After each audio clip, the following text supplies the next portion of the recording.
শহীদ আল্লামা সাঈদীকে যেই অফার করা হয়েছিল, দেখেন শহীদ আল্লামা দেলাওয়ার হোসাইন সাঈদী রহমতুল্লাহ আলাইহি উনি যদি চিন্তা ভাবনা করতেন যে আখেরাত যা হয় হোক, আগে দুনিয়াকে মজা লেলো নিয়ে নেই, যে আপনি জামাত ইসলামী বাংলাদেশ ছেড়ে দিয়ে নিজে একটা দল করেন, অথবা আপনি পীর হয়ে যান, দরবার খোলেন, দেখেন আপনার মুরিদ কত হোক। এমন পরিস্থিতিতে আমার এবং আপনার মতো একজন মুসলিম হলে আমার মনে হয় না নিজের এই ইমানকে ধরে রাখতে পারতাম।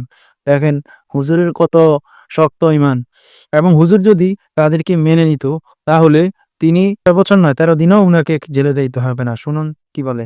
ভাবনা করতেন যে আখেরাত যা হয় হোক, আগে দুনিয়াকে মজা লেলো নিয়ে নেই, ওনাদের কিন্তু ১৩ বছর না ১৩ দিনও জেলখানায় থাকা লাগতো না, ধরার পরেই জালেমরা অফার দিয়েছিল। আল্লামা সাঈদী আমাদের জন্য তার এই কোরবানিকে একটা অনুসরণীয় হিসাবে রেখে গেছে।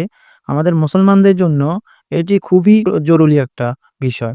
তিনি যে ইসলামের এবং কোরআনের প্রতি ভালোবাসা, আল্লাহর প্রতি ভালোবাসার এক নজির রেখে গেছে। সুতরাং আমাদের মুসলমানদেরকে তার মতো একজন ইমানদার, খাঁটি ইমানদার হতে হবে।